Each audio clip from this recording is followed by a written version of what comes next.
Hey guys, this is Dawn Aronoff, and this is my very well-loved, well-read, and I believe it's gotten wet before, is my book, How to Win Friends and Influence People, and I just completed it, and I read it slowly. Usually when somebody asks me to read something, I like to read it quickly, get through the book and feel like I've completed my assignment. And I read this book several times, but this is the first time I really read this book and challenged myself to apply it. And so a couple of themes, in terms of that I got out of the book, is be interested, not interesting. Always put the other person first, and you do that really through listening and discovering what the other person's needs are. What is it that they're looking for? And praise and encouragement will always trump criticism and condemnation. That was huge, especially as a mom. Sometimes I can come down really, really hard on my kids and kind of punch them when they're already down. And I'm going to be pretty transparent on the stuff I'm talking about. And the huge one was ask questions instead of giving direct orders. And there were two quotes that really spoke to me that I want to embrace as a mom, as a teacher, and as a growing advocate leader. And those two quotes, one was from Alexander Pope: "Men must be taught as if taught them not, and things proposed as things forgot." So that really you're leading people on a path of discovery and you're not giving them the answers. And the second one is, you cannot teach a man anything. You can only help him to find it within himself.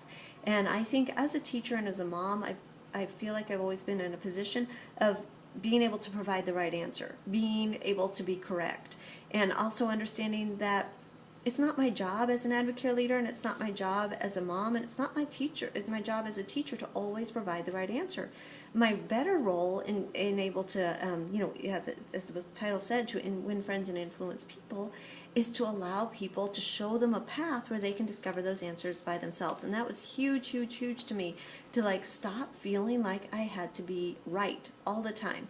And what I want to talk a little bit about is the assimilation, because while I was reading this book, I was assimilating it and saying to myself these words: is you need to put your Dale Carnegie hat on in this situation when some stress or tension came up in my team. There's little things that have happened along the way, and also in my personal life. So what I'd like to talk about first is be interested instead of interesting. I have a tendency to make small jokes, to try to be witty, to do a little bit of wordplay. And I'm not saying that that's a bad thing, and I don't want to give up a sense of humor, but I will say is every time I do that, especially in an advocate setting, I'm detracting from the other person and taking attention away from them and putting attention on myself. And that's not what I want to be doing, because this is not the Dawn Show.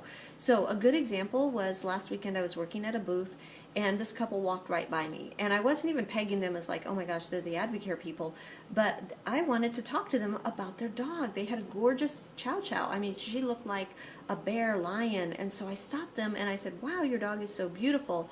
Oh my gosh, they stopped and they told me everything you would want to know about that dog, from its grooming habits to its temperament, how does it work, treat the grandchildren.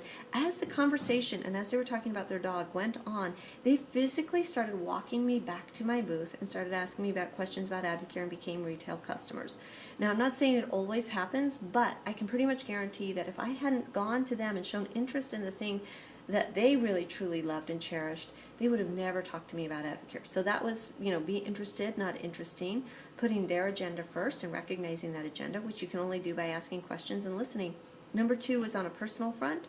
Last weekend I was paying bills and opening up envelopes, and things weren't matching up, and I needed to talk to my husband about some of our financial circumstances and what was our plan going forward. And I came to recognize that if I respond and I approach somebody in the moment, I am responding to my emotions, and I'm not thinking about them at all. I'm only thinking about whether I feel hurt, whether I feel discouraged, whether I feel fearful, and that's what I'm expressing to them, and I'm placing blame on them. I'm holding them responsible for my emotions. So I needed to step back and understand that I cannot solve a problem when I'm feeling really emotional. So I stepped back, had a different kind of conversation with my husband. I won't go into all the details, but usually what happens is when I talk to my husband, I'm so attached to being right, and I put him in a position of feeling like he's being attacked, and what he does is he stops talking. He shuts down. And this was the first time in a very long time that I was able to be thoughtful and approach him in a different way, and we actually had a conversation that went back and forth instead of me giving orders, that ask questions instead of give orders. And then the third situation was be sympathetic, and that was with a teammate who was was really, really venting about a lot that was going on in business and in life.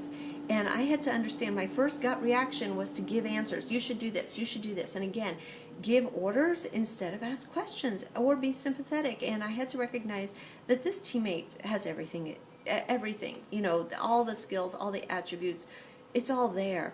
And what they were really looking for was to be acknowledged, to be heard, and have a little bit of sympathy and then some praise and encouragement. So those are some ways that I've assimilated it, and those are the ways going forward. And like I said before, that ask questions instead of giving orders is going to be a huge mark, and I believe will help me grow as a leader and set a great example for my team. Thanks.